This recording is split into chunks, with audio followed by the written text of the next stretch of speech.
I call this meeting to order. Let us stand for a flag salute and a moment of silence.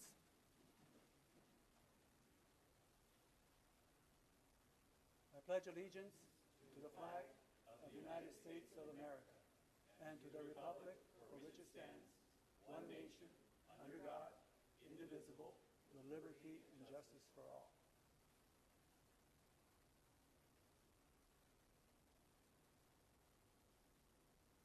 You may be seated.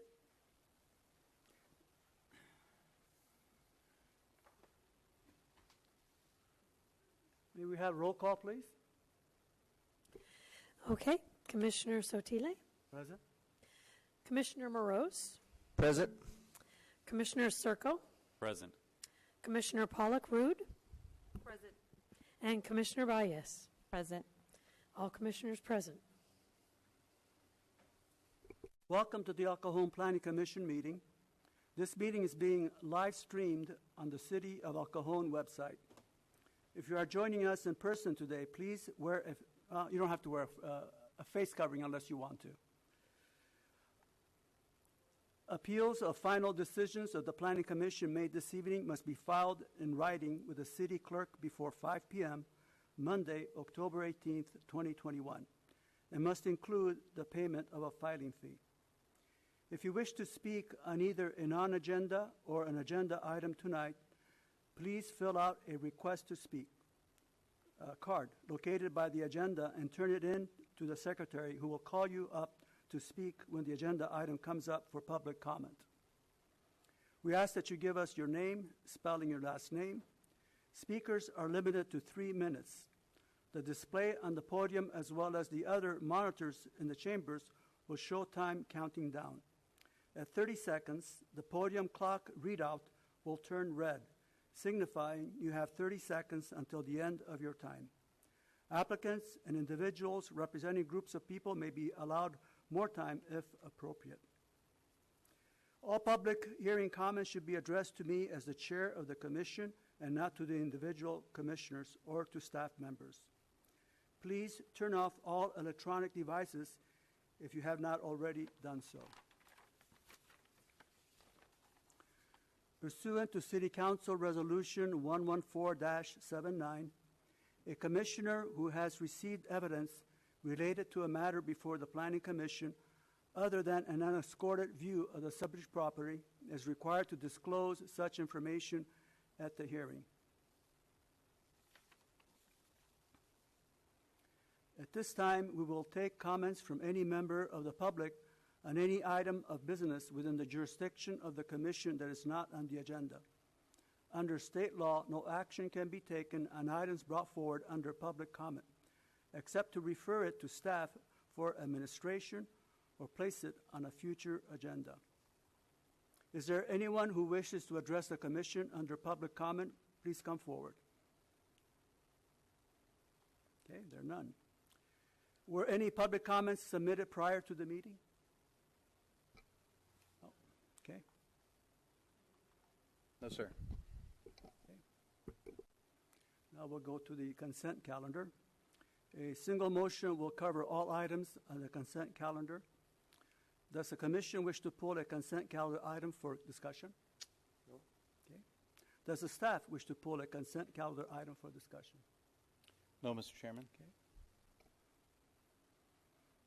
Okay. May we have a motion? I move to adopt the minutes as presented. I second that. Okay. Motion made by Commissioner Circo, second by Commissioner Morose. Please vote.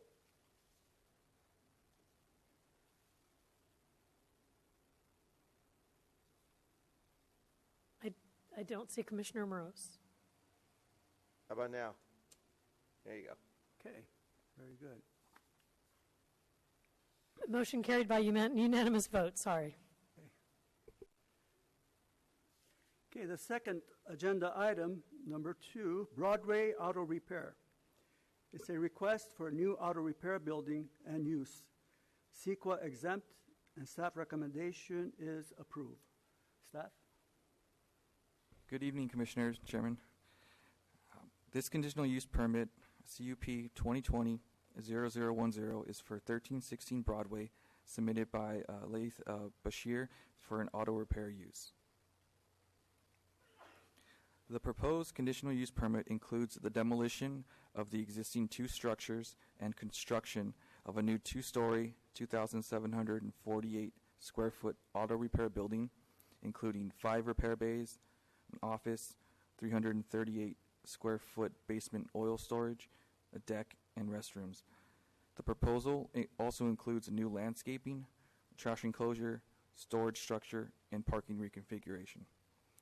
The proposed hours of operation include 6 days a week, Monday through Saturday, 8 a.m. to 6 p.m. The general plan and zoning designation of the property is general commercial, which requires a conditional use permit for auto repair uses. The use previously was recognized as a legal nonconforming auto use with no entitlement permits on record. In 1969, the site was rezoned from residential to commercial, and over time, different commercial uses occupied the site. The site is shown here north of Broadway with its irregular L shape that vehicles enter from Broadway. They travel north and then turn east onto the adjacent alley. From there, vehicles could either travel south to get back onto Broadway or north towards Greenfield Drive. To the west is St. Paul's Pace Center. To the north is a residential single-family property. And to the east is a separate auto repair use.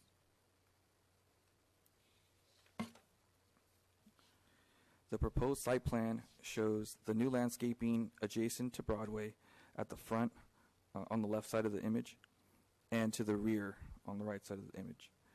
The 4 parking spaces include 3 angled at the front and 1 standard to the rear next to the landscaping.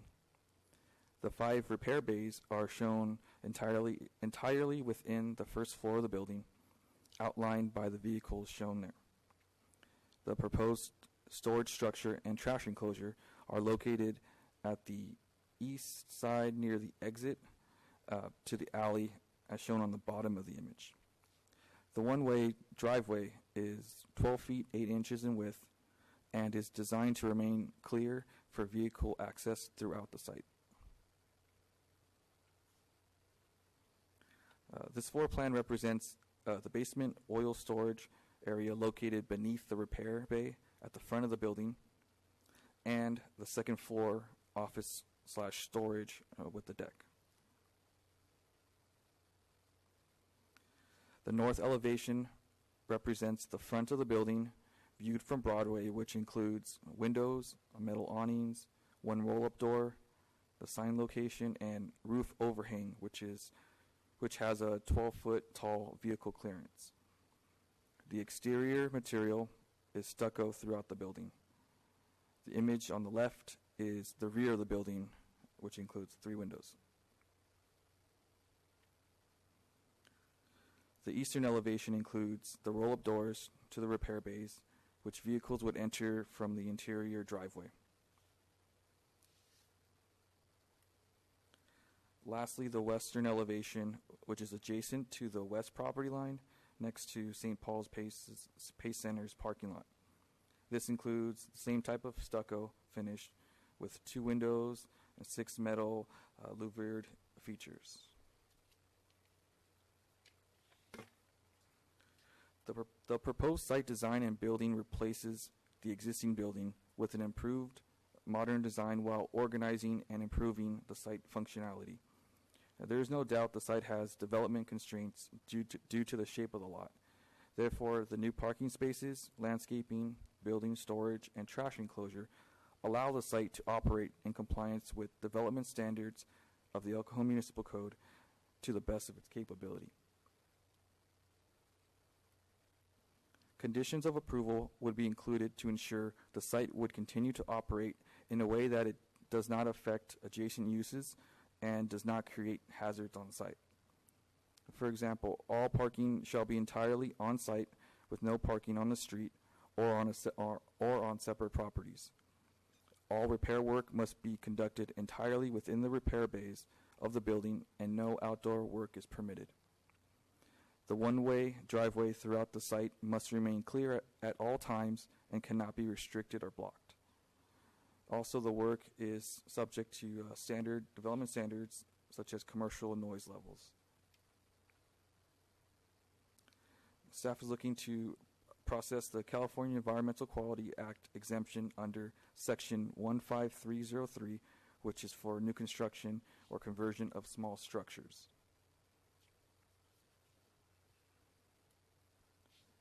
Therefore, staff recommends approval and adoption of the next resolutions for the CEQA exemption and for conditional use permit number 2020-0010, subject to conditions.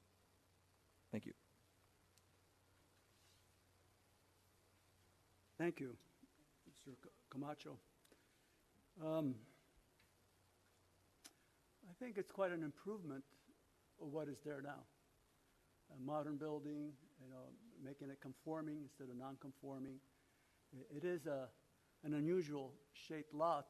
However, the staff has addressed that issue and made a resolution regarding, just a one-way going in from Broadway and coming out into the alley.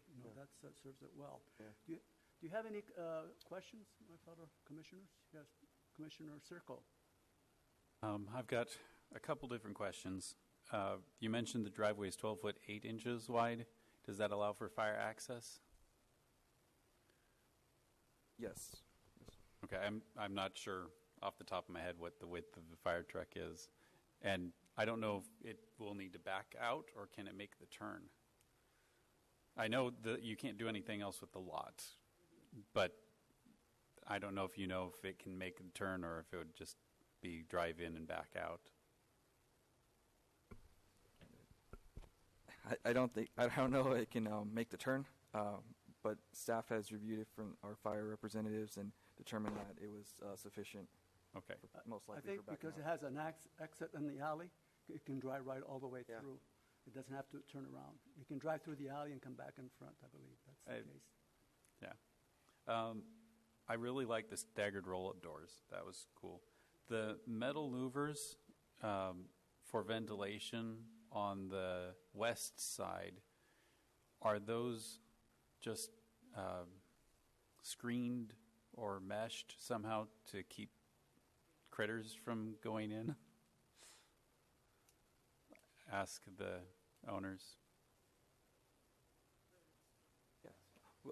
For that, we'd defer to the applicant who's here today. And then one issue of I didn't see any outdoor lighting. I don't know that it will necessarily need much, but with the residential property immediately to the north and having a two-story building, light spillover is a big deal. So I don't know if that's part of the review process or if that's further on.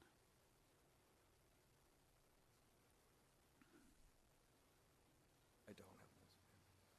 Well, Mr. Chairman and Commissioners, as you know, the municipal code does require that lights on buildings be pointed downward and shielded so they do not spill onto adjacent property. We will make sure through the subsequent development process that there is a lighting plan, which I believe is a condition of approval, and that they meet the code. Thank you.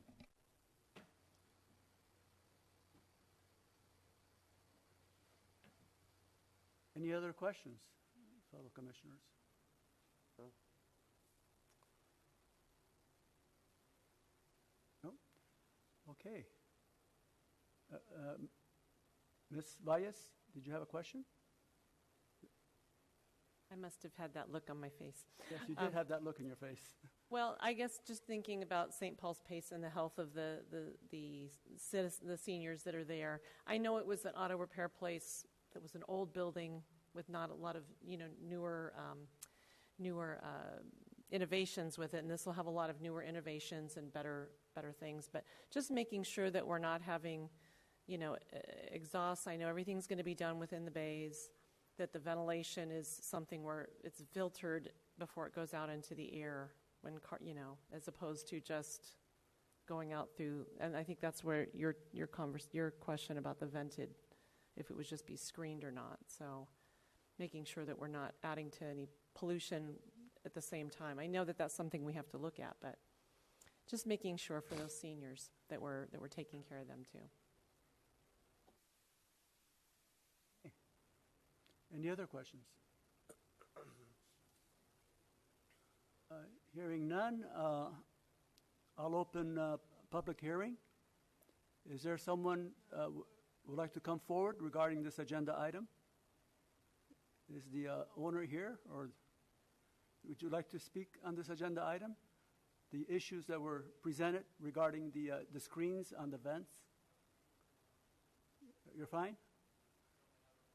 Okay. All right. Yeah.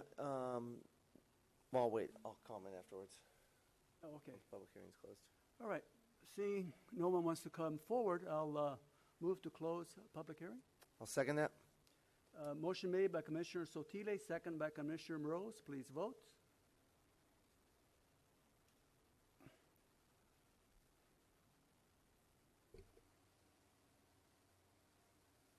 Motion carried by unanimous vote. Okay.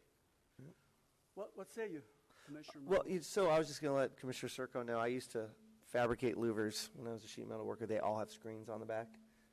Usually no bigger than like a small utility screen, like, 1/4 inch. Yeah, they all pretty much have something. And they'll go smaller. But yeah, they all have something on them for that reason. Birds flying around.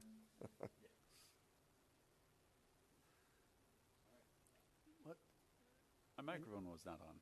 There we go. Okay. I love the design. It's on a very compact property, and it's replacing what used to be a house. So this is going to be a big step up for noise and pollution, and having the oil storage bay underneath is going to be big. Getting traffic through there. I saw the overhead picture, and to be honest, I never knew that was a separate auto facility on Broadway. I've driven by there I don't know how many times, and I see the one that has the parking area, and I just thought that was more cars for the same one. So this is going to be great for your business because people see the building, see the sign. It's an improvement to the property in more ways than one. So it's a beautiful design. And you guys have done a great job working with that property. So I appreciate the time and effort you put into it. Okay. Yeah, looks good. Okay. Any other comments? Kind of adding on to what Commissioner Serco said, I mean, it's nice because having something newer, again, is going to be safer. You won't have old wiring and all the old issues with old buildings. Having part of an old house myself, I understand how that is. So, and that's why I think probably there's going to be something with the ventilation that's going to be so much better with a newer building than you could ever try to jury rig into something from the 60s. So it looks like it'll be great. And it'll really start bringing up a lot of having newer developments on Broadway as well.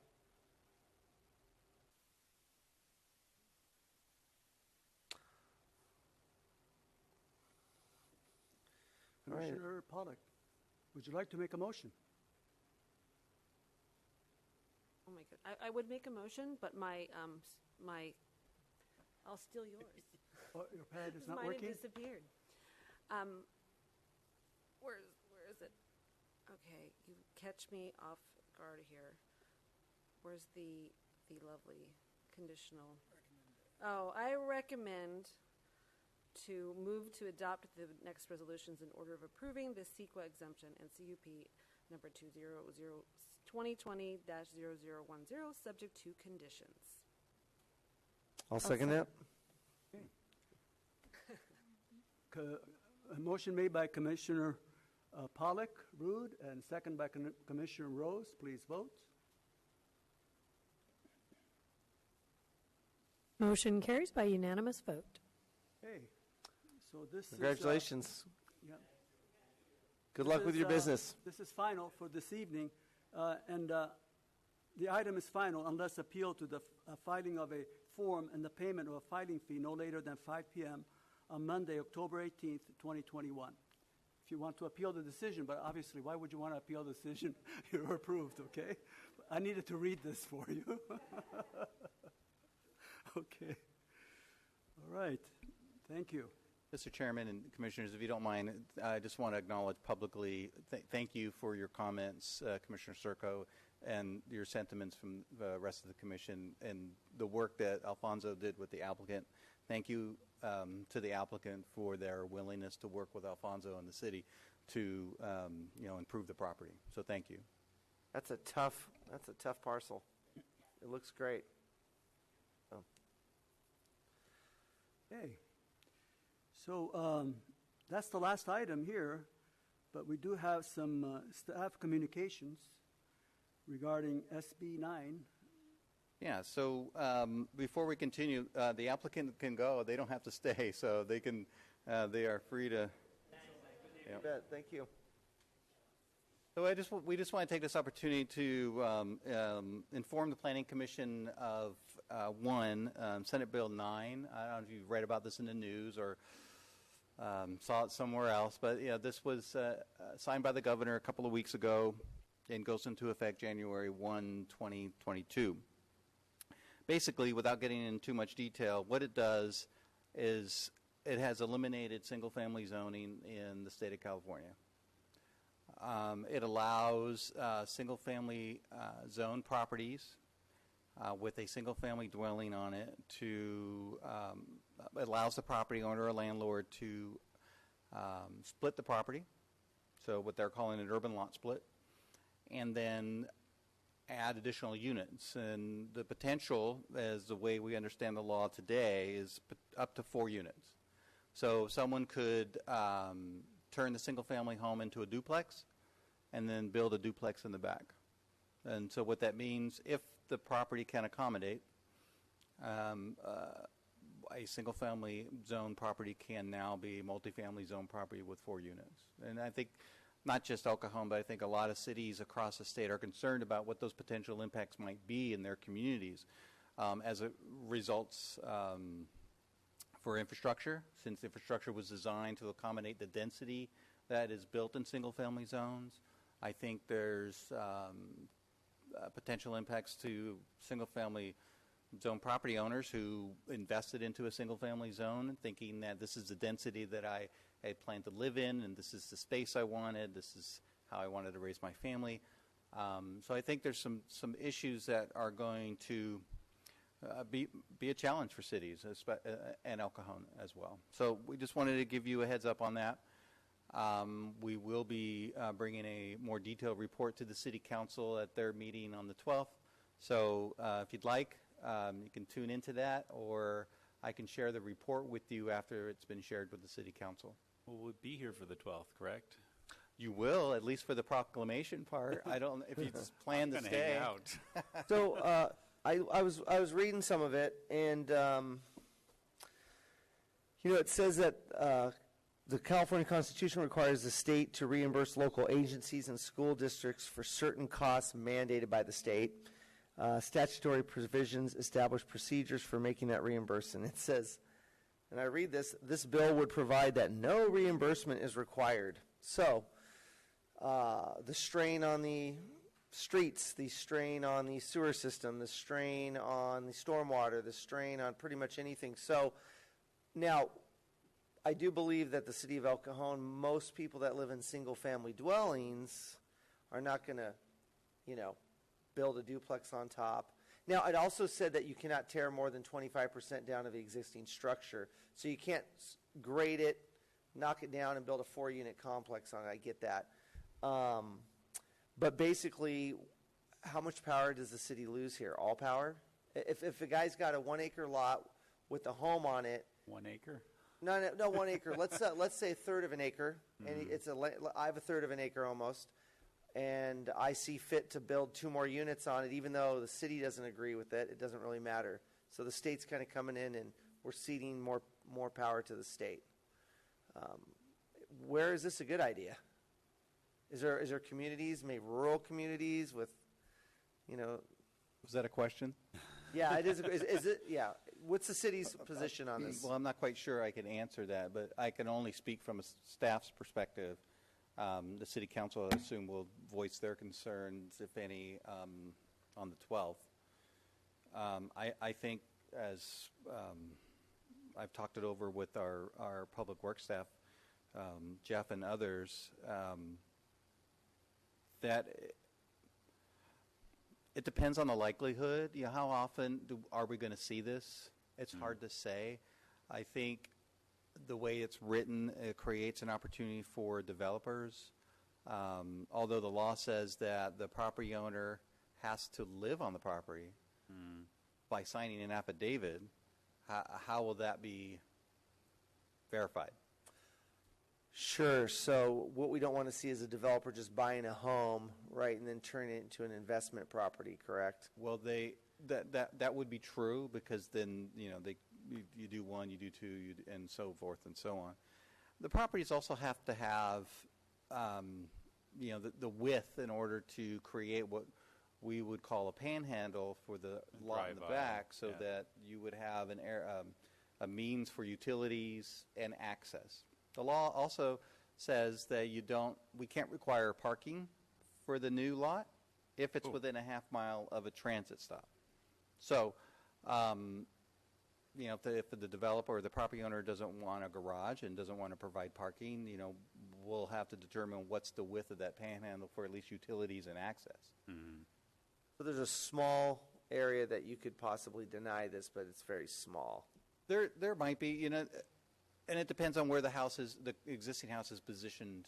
You know, I see opportunities probably in the Renette area where we have a lot of deep lots and Older alleys. lots. So folks could take access from the alley, and there's plenty of room there. And also, just south of downtown, off Sunshine and Orange, we have some similar lots that are deep, and there's alleys. Probably not too much in Fletcher Hills, just because I think of its most recent development, right? Yeah. There you go. My microphone, I'm sorry. No, but over there by Fletcher Hills, they have the small alley lots on some of those. But question on that, because I know for a while they changed the law where you could have one junior ADU and two ADUs. So what if somebody already has an ADU? Can they still build the duplex? Are they grandfathered in, like a duplex and have the junior ADU? Or does anything trump anything else on that? Or is it another gray area? Well, So the the law- ADU was also a state mandated thing with the junior ADUs. Yeah. So this takes it to the next level.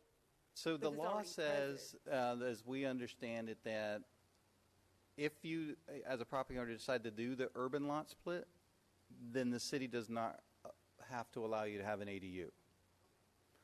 So for your example, if I have a single-family home and an ADU in the back, and I do the urban lot split, well, I can do the urban lot split. That ADU now becomes a single-family home on that new lot. The existing single-family home now has a potential to be a duplex, and then I can add another unit to the back. Because we're splitting the lot, right? Correct? Yeah. So we're talking another address, Yeah, another yep. APN, the whole bit. Yep. Creating real property. Another tab. Okay, so has any cities, do you see in the Pike cities challenging this, taking this to court? I haven't seen anything yet. You would think that the city's organizational representation on California League of Cities would take action, but we haven't seen anything like that. Well, and it's only a couple weeks old since he It signed is. it. And, honestly, and I think for our city, call it what you want, but California passes so many laws, it's going to take years till they realize this is even a law, I hate to say I that. should share with the commission, we're already getting inquiries. Really? Before it was signed, people were asking about SB 9. Really There interesting. are corporations out there right now trying to buy all residential units that they can, and I think this might be a help for them to make money, buy all these houses. I get letters every day people wanting to buy my house. But the owner three. has to live in the unit, in one of the houses, right? But there's no enforcement for that. No enforcement. And we can't, we could enforce it, but it would cost us money, obviously, Not right? quite sure how this city would enforce. The law limits our action to signing an affidavit by the property owner. Also, a homeowner would not be very likely to be able to do this because one of the requirements is that the mortgage be paid off because the bank doesn't want you giving away half of their property. Land. Okay. So you'd So have to somebody- come up with whatever your mortgage is right away if you want to do this urban lot split, if you're a homeowner. It really is more attractive to developers, I think. So,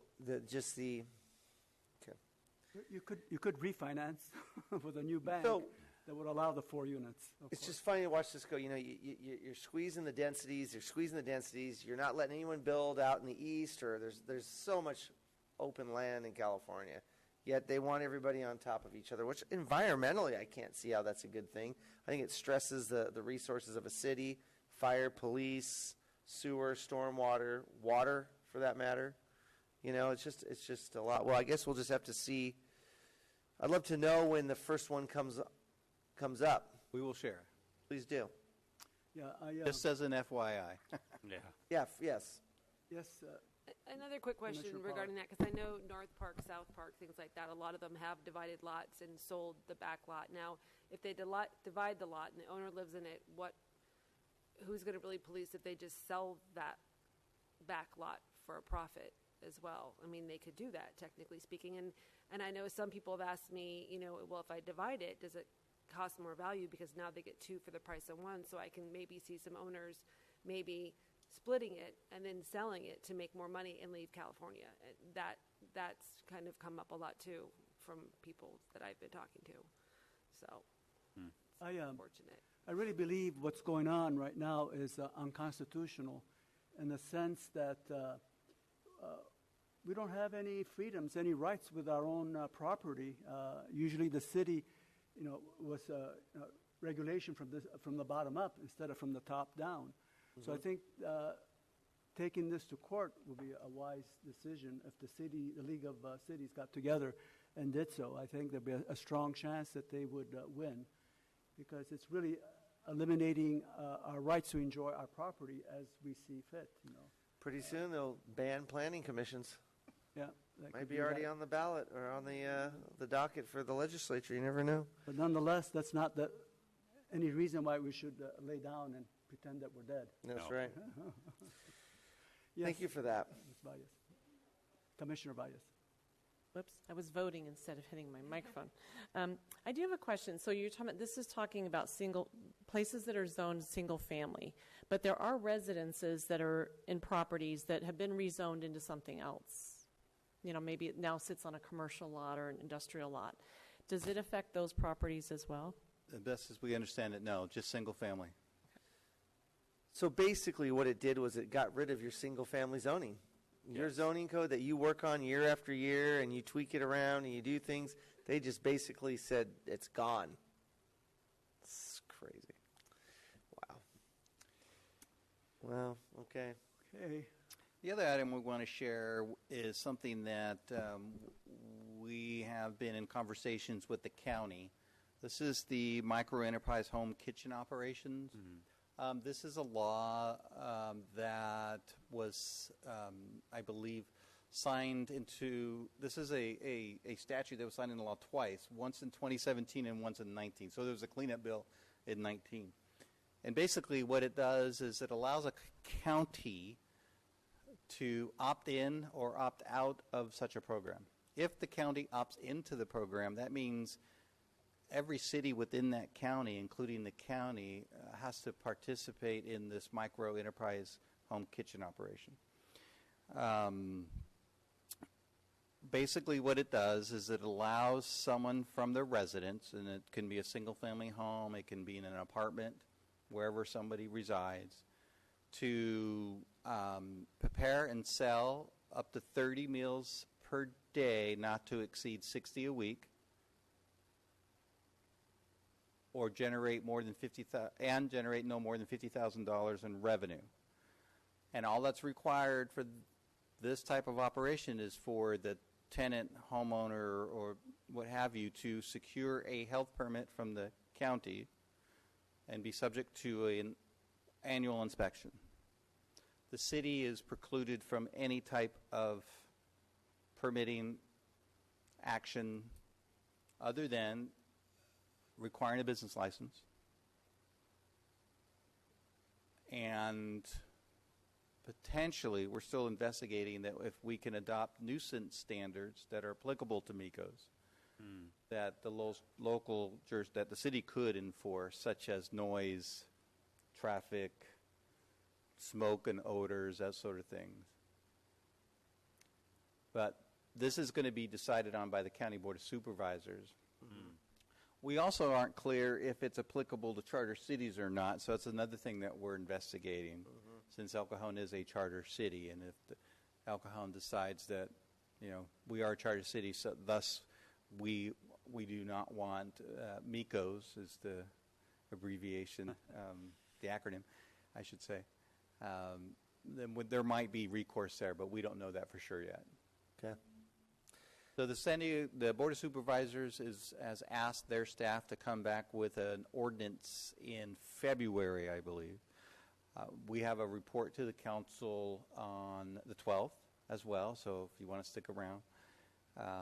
And we've invited county staff to be part of the presentation, so they said that they will be here and they will be available to answer any questions from the council. Okay. What are you guys, what are your major concerns with those? I think the staff's concerns range from what kind of traffic, hours of operation, impacts to the sewer system, noise, odors. I mean, it's not uncommon for us to be next door to somebody who might have a dinner party once in a while, but this really would be every week. Once or twice a week, every Friday and Saturday night, someone could, one, have a restaurant-type operation in their home. Doesn't say it has to be in the home. It could be in the backyard. Or they can have meals for the pickup. So you could have 30 individual meals that are in one day that are picked up 30 times. Right. If it's just one meal, one pickup. Tamales. Parking, if it's an apartment that's doing this, where will customers park? Single-family zones, if they don't have parking available on site, where will people park? The opening and closing of doors, at late in the evening when most folks expect their single-family neighborhood or residential neighborhood to be, relatively quiet. Would there be curfews? We don't believe that they can be. Well, I don't believe that DEH would establish those. Department of Environmental Health. They're the governing agency. We think we might be able to set hours of operation. That's something that we're going to look into. Like with the other nuisance standards, we would expect that the local jurisdiction should be able to set hours. No alcohol sales, obviously. No, on the contrary, they are eligible for alcohol permit. And sure, but they would have to get an ABC license. They would. And they'd have to go through the same process as any other. They would. But the problem in it, I don't say a problem, but we know that we have oversaturation with the off sale, but on sale has never been. We would have no ability to deny. My understanding from DEH staff is that we would have no ability to participate in that licensing process. So a restaurant could literally open up next door to you. Yes. Right next to the 4 units that just got built. Maybe Well, in the each of the 4 units could have one. So if I catch a bunch of lobsters, I could just open up a little micro kitchen and start slinging those babies for $50 a plate. You never know. Okay, so wow. Okay. Amazing. Can I facetiously say that all zoning codes are null and void? Seems like we're heading in that direction. We don't need to go through number C then, do we? Yeah, I was going to give you an update on what our course of action has been on updating the zoning code, but there may not be a zoning code. I do just want to ask, with all the regulations they're trying to put on restaurants and requiring COVID vaccinations for people to come in and masking requirements, would that also apply then to someone's home? Oh, they won't hinder someone's private enterprise like that. It has been mentioned. It's just the big, ugly corporations, except for the ones that pay their dues. Okay. So in terms Sorry of zoning for the code, in terms of the zoning code update, we're going to take a 2-step process. We're going to bring to you, our plan is to bring to you phase 1, which is really clean up and the easy step, and we expect to bring that to you in the first meeting or the only meeting in November. And we've just finished the RFP process to secure a consultant to help us with phase 2, which is to implement the housing element goals programs that are in the housing element that are basically required by the state of California. So we are leveraging state money to secure a consultant to help us with such things as objective design standards, updating the code to be consistent with the current ADU and JDU regulations, and things like that. So we'll start doing that work next year. Question, just to go back to SB 9 real quick. Will you have input on design, or is there any still local control when it comes to the project? Like, they'll still have to pull permits, right? They will still have to be, well, again, the state has said this has to be done ministerially, which means it's not subject to CEQA, and there's no public input.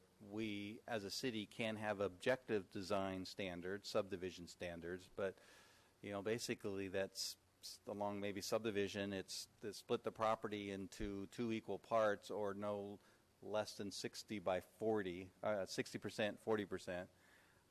We cannot have design standards that preclude the ability to subdivide.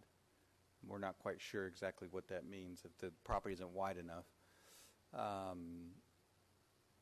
And in terms of building design, those have to be objective as well. And I read, there goes the setback requirements as well. Setback is down to 4 feet, so state of California has determined that as well for us.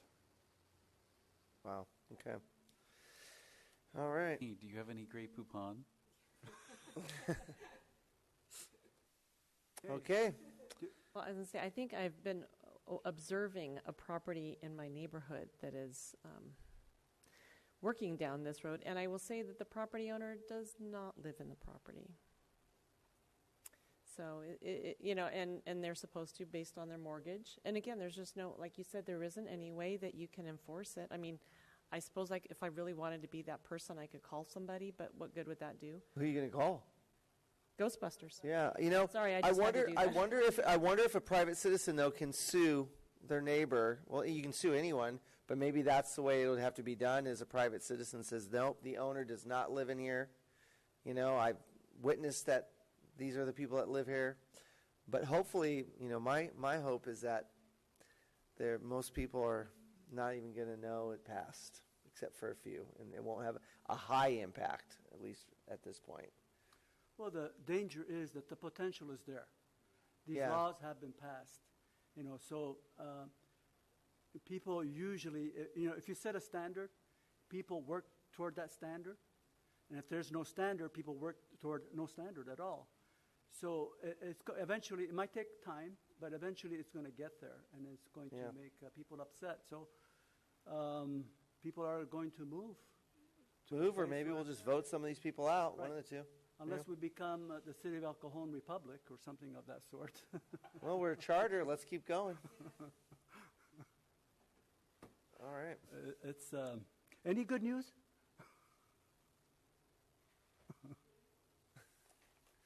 No? Yeah, there's concerts at the Magnolia. I'm sure there's lots of good news out there. Yeah, okay. Development's still proceeding. We're still engaged with developers, property owners and there's, the City Ventures project is still moving forward. I know they've been working hard with Jeff's team to get their engineering documents straightened or squared away, and I think they plan to get into the ground at the beginning of the year. So good. So have some good project coming.